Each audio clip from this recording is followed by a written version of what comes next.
Welcome back mga kapuso! Nakatutok man kamo gihapon sa GMA Regional TV Early Edition.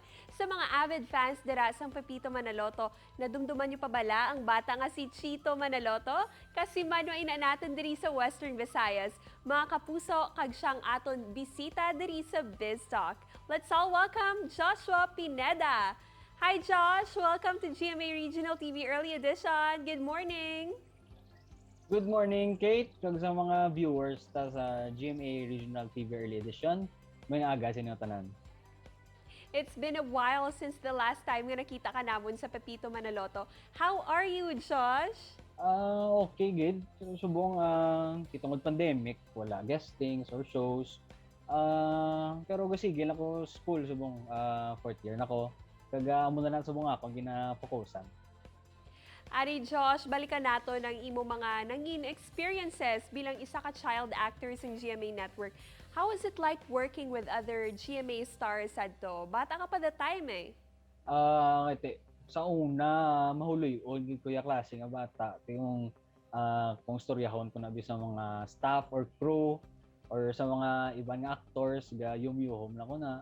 Kag kung mag taping naman, ang sa ulo ko lang gid, bata pa ko nga just do my best lang gid. Kung may performance, may kumakanta naman ko, sa ulo ko lang just impress the audience kag ano lang, kag hindi lang mahuyan. Amo lang na. Anong pinaka-memorable experience mo with GMA Network, especially sa Pepito Manaloto, kag sa mga casts, of course? Most memorable experience ko siguro kay episode 5 to, the taping kami. Gasugod pa lang to. Kag galantaw ko bala concert ni Michael Jackson sa akon nga portable DVD. So nakita ni Sir Bitoy. Mangko si din sa akon nga idol mo pala si si Michael Jackson. Sabap ako opo. Dayon nakibot lang ko nga pagkahapon sa set tigin tagaan nila ko sa iyang isa sa mga collections siya sang Michael Jackson nga figurine lang nga nabakali abroad. Ano-ano o kung sino-sino ang mga na-miss mo sa taping sa Pepito Manaloto? Ang na-miss ko ang mga patawa ni Sir Bitoy sa set, mag-break sa set or sa van na be na kung mag-transfer na kami sa lain nga location. Ang mga tambay ko sa OB van kung wala pa ako mga scenes, mga story ako sa crew or sa staff. Ang mga pulaway nga 6 AM to 6 AM, to kapoy siya pero do mahidlaw ka man daw, mahidlaw mo ko sa experience. Josh, aside from your acting stint with the GMA Network, nagdala ka man bugal sa bugos nga Western Visayas kag bugos nga Pilipinas bilang Junior Grand Champion Performer of the World sa WCOPA. Paano ka man nalinya sa pagkanta? Nagsugod ko kanta sang 4 years old ko. Hindi ko na diskubrihan sang namon sang akong nga parents nga may talent ko gali sa pagkanta. Nagsugod ko sa mga gospel songs, sa tape pa na sa una, sa mga kanta sa teleserye.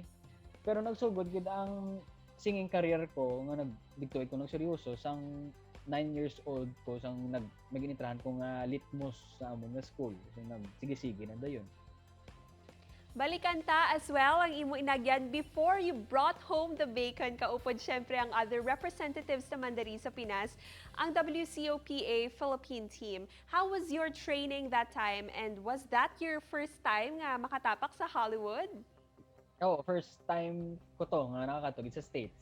Kasi sa training naman, kaya ang voice coach ko ari diya sa Negros, so nara ko sa Manila. So, gataw ganay lang kami, Josh, kumusta na daw muni nga kanta? So practice sa gida muni. So practice lang ko kada adlaw nga hasta na sinapa States na kami. Do nakibot kami bala nga dugulpe lang nagdubo tingog ko kay nagsugod ako gali inupang kay 11 ko tumot. Pero muna nakalusot pa bisan mo na naglatabo nakalabot ako sa grand finals kag nakadaog pa. So amo tong experience namon. Josh, ano ang winning piece mo sa WCOPA sadto and pwede mo kami masampulan? Pwede it's a song by Frank Sinatra, ang idol ko gid. So mo we may never Never, never meet again on that bumpy road to love. But I always, always keep that memory of the way you hold your knife, the way we danced till 3, the way you changed my life. No, they can't take that away from me. No, they can't take that away from me. Nice one, Josh! Thank you for your virtual visit sa amon diri sa GMA Regional TV Early Edition. Good morning! Thank you man, Kate. It's really a privilege to be one of your guests. God bless, kag more power sa inyong show. Ini ang GMA Regional TV Early Edition.